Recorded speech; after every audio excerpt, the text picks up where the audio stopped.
Baik, Assalamualaikum warahmatullahi wabarakatuh. Salam sejahtera mahasiswa jurusan manajemen, semester 3 yang saya banggakan. Di minggu kedua kali ini kita masih membahas mengenai dasar-dasar MO ya, atau manajemen operasi, dan topik kita kali ini adalah tentang operasi dan produktivitas. Sebagaimana yang sudah saya sampaikan, sumber buku yang kita gunakan adalah Hazerender ya, buku manajemen operasi. Jadi saya harap Anda sudah tersedia ya, sudah memiliki buku tersebut. Oke, langsung saja. Yang pertama kita perlu pahami dulu apa itu manajemen operasi. Dan untuk memahaminya, kita harus berangkat dari pemahaman, pengertian dari produksi ya. Produksi adalah proses penciptaan barang dan jasa. Nah, jadi berangkat dari pengertian ini dulu, baru akhirnya kita bisa dengan mudah memahami pengertian MO.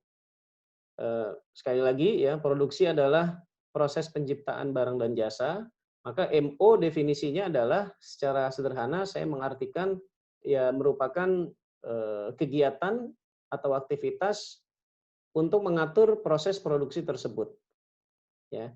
Nah, atau secara panjangnya gitu, secara teorinya menurut Hazelander, MO adalah rangkaian aktivitas yang menghasilkan nilai dalam bentuk barang dan jasa dengan mengubah atau mentransformasi input menjadi output. Nah, jadi memang, dasarnya adalah aktivitas produksi dulu ya, sehingga, untuk mengelolanya maka aktivitasnya disebut dengan MO. Nah, produksi operasi atau, subjek mata kuliah ini ya khususnya yaitu MO, merupakan, satu dari sekian, fungsi-fungsi penting yang harus ada di dalam, kegiatan perusahaan, ya. Fungsi yang pertama misalnya perusahaan itu kan ada area pemasarannya ya, atau fungsi marketing, yaitu suatu fungsi yang fokus pada kegiatan menghasilkan permintaan, ya. Adapun yang kedua ada fungsi produksi operasi ya, yaitu aktivitas yang kita fokusnya adalah pada bagaimana menghasilkan produk, baik itu barang maupun jasa secara, efisien dan juga efektif. Dan kemudian ada fungsi lain, yaitu ada fungsi keuangan yang bersandingan juga dengan accounting, yaitu sebuah aktivitas yang, fokus pada pengawasan sehat tidaknya sebuah perusahaan ya atau organisasi dalam hal, permodalan maupun keuangannya. Ya, sehingga bentuk aktivitasnya itu bisa berupa pencatatan, membayar tagihan, mengumpulkan uang dan lain-lain. Ada satu fungsi lain memang yang cukup penting yaitu MSDM ya. Hanya memang di buku ini tidak dicantumkan sebagai contoh. Baik, untuk memahami mata kuliah ini dengan baik ya, subjek MO ini, kita harus pahami dulu aktivitas perusahaan secara umum ya, dan untuk kita memahami atau menelaah aktivitas perusahaan secara umum, kita bisa menggunakan pendekatan sistem. Apa itu pendekatan sistem? Yaitu suatu pendekatan, yang dimulai dari input, kemudian tahap berikutnya ada proses, dan tahap berikutnya ada output. Semua perusahaan pasti aktivitasnya, kayak gini gitu ya. Jadi mereka pasti punya input atau membutuhkan input, melakukan suatu proses, dan pasti menghasilkan sesuatu. Nah, dalam ilustrasi ini, input itu berkaitan dengan bahan baku, ya. Adapun proses berkaitan dengan aktivitas inti perusahaan tersebut, ya, berupa produksi dan operasi. Kalau output itu berkaitan dengan hal-hal, produk yang dihasilkan oleh perusahaan tersebut, baik itu barang maupun jasa. Nah, jadi MO itu titik fokusnya dari sini dulu, ya, dari aktivitas perusahaan dalam membuat atau melakukan proses produksi operasi, yang itu nanti akan berdampak ke aktivitas input dan juga nanti akan memberikan impact terhadap aktivitas, pada sisi output-nya. Nah, dalam melakukan proses produksi operasi, perusahaan membutuhkan bahan baku yang beraneka ragam, di mana bahan baku tersebut juga disediakan oleh perusahaan lain yang akan berperan sebagai pemasok. Ya, ada pemasok bahan baku utama satu, ada pemasok bahan baku utama dua, dan lain-lain dan lain-lain. Nah, kemudian bahan baku ini yang bersumber dari pemasok tersebut ditransformasi oleh perusahaan sehingga merubah atau menghasilkan barang dan jasa, yang kemudian barang dan jasa ini disampaikan kepada konsumen melalui aktivitas pemasarannya. Nah, jadi ini merupakan pendekatan sistem dalam melihat sebuah aktivitas perusahaan. Nah, bila kita bagi sesi ini ya, maka akan ada aktivitas hulu, yaitu dimulai dari proses ke input ya. Jadi aktivitas ini cukup penting. Anda bisa bayangkan bila misalnya ada kendala di sini, misalnya pemasok satu gitu, itu tidak bisa memasok bahan baku satu, maka perusahaan itu tidak akan bisa melakukan proses produksi dan operasinya. Yang otomatis nanti penciptaan barang dan jasanya juga menjadi terkendala. Nah, disinilah perusahaan penting untuk memperhatikan aspek hulu, ya, kualitas bahan baku, hubungan dengan pemasok dan lain-lain. Dan kalau aktivitas hilir ini berkaitan dengan bagaimana kita memberikan atau memasarkan barang dan jasa kita kepada konsumen.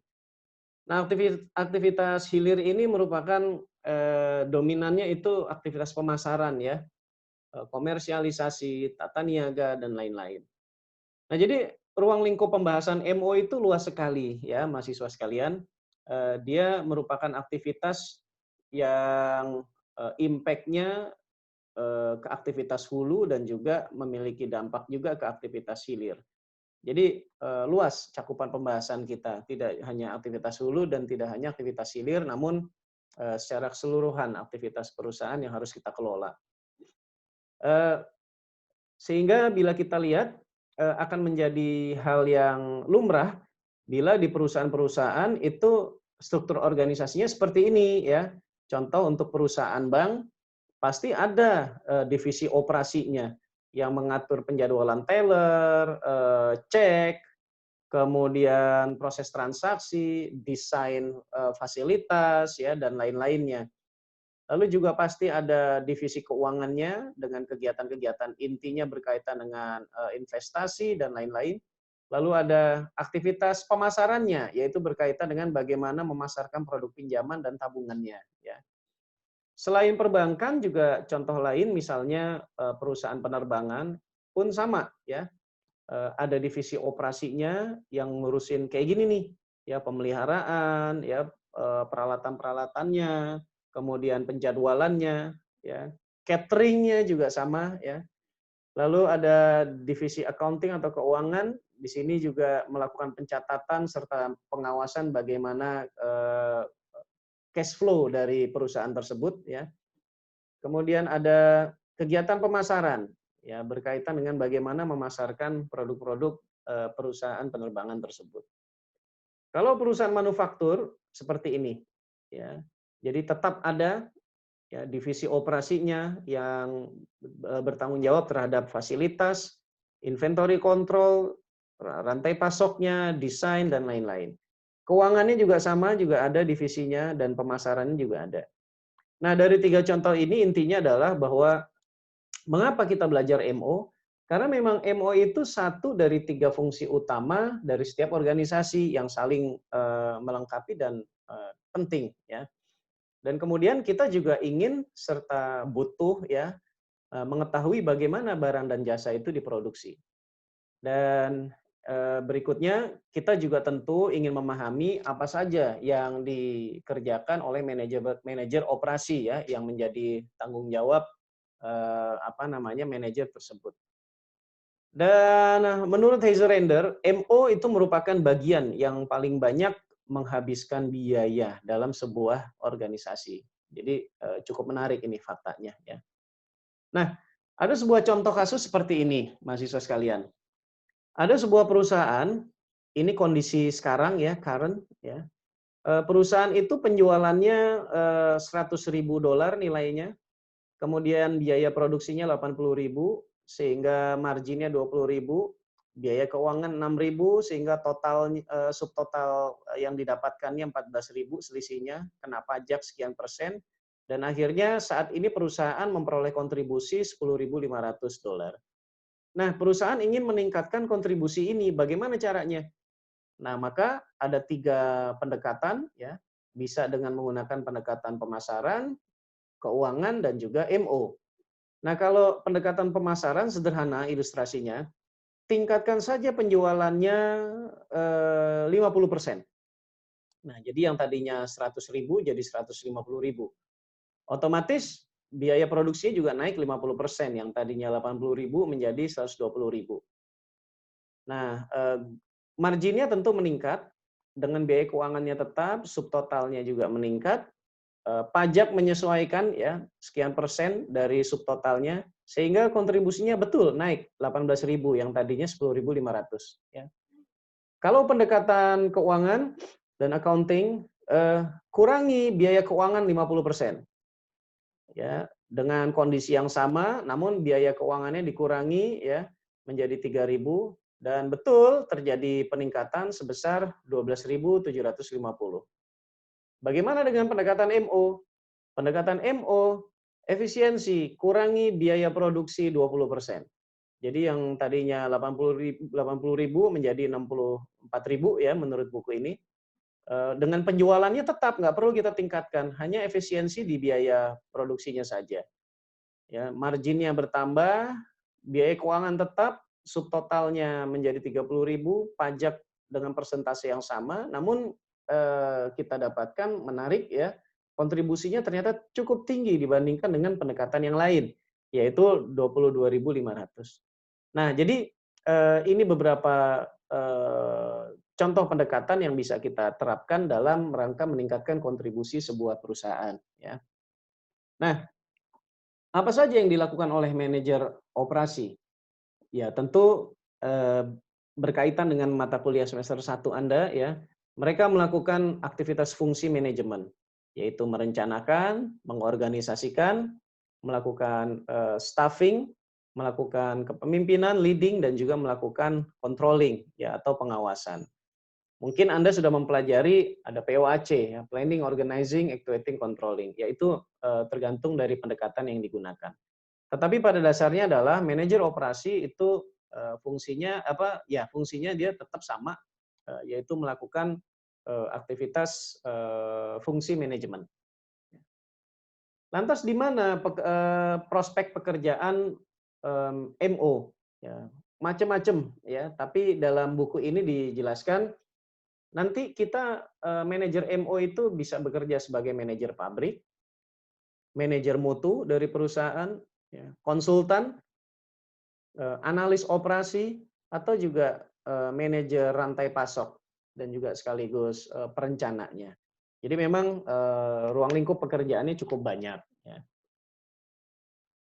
Ini ada beberapa sejarah MO ya. Saya minta Anda baca di buku ya. Ada beberapa tahapan-tahapan ya. Dimulai dari fokus pada biaya, fokus pada kualitas, dan akhirnya fokus pada customisasi ya di era modern sekarang. Saya ringkas saja ya.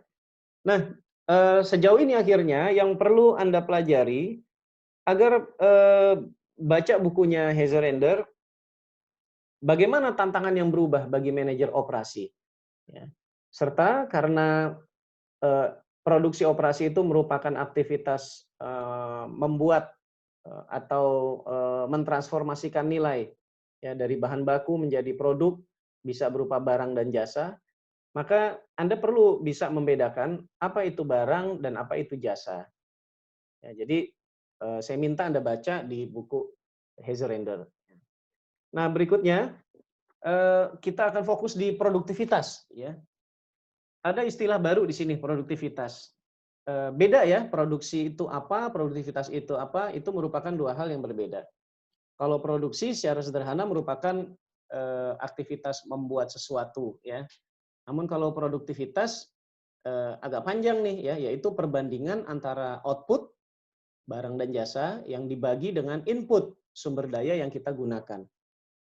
Mengapa kita penting mempelajari produktivitas? Karena manajer operasi itu punya tanggung jawab utama meningkatkan produktivitas, bukan hanya produksi. Kalau produksi kan hanya fokus di berapa unit kamu bisa buat. Namun kalau produktivitas kita juga mempertimbangkan bahan baku yang digunakan, ya, sehingga nanti eh, kita bisa lihat produksi yang meningkat itu juga produktivitas yang meningkat atau bukan. Kita harus bisa melakukan efisiensi, ya. Nah, jadi seperti itu. Di sini ada contoh dari buku ini saya ambil bagaimana meningkatkan produktivitas di Starbucks. Ya, jadi pernah terjadi gitu ya, diteliti oleh penulis buku tersebut, ada 10 orang analis dalam tim itu coba mencari cara untuk menghemat waktu. Ya, jadi waktu pelayanan yang diberikan oleh Starbucks itu gimana bisa dipersingkat atau enggak. Nah, akhirnya ketemu 3 formulasinya. Yang pertama, mereka merekomendasikan menghentikan keharusan membubuhkan tanda tangan untuk pembelian dengan kredit card di bawah $25. Jadi kalau misalnya bayar gitu, bayar kopinya gitu, kalau harganya di bawah $25, udah nggak usah tanda tangan deh, cukup gesek aja. Nah, ternyata dampaknya bisa menghemat 8 detik waktu transaksi di kasir.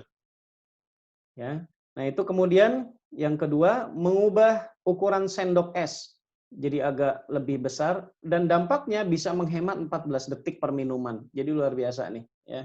Sederhana tapi menarik nih. Dan juga menggunakan mesin espresso yang baru. Bisa menghemat 12 detik per gelas. Nah, dari ilustrasi sederhana ini, ya, akhirnya ternyata dampaknya adalah bisa meningkatkan operasi, meningkatkan volume tahunan rata-rata 200.000 hingga 940.000 dalam 6 tahun.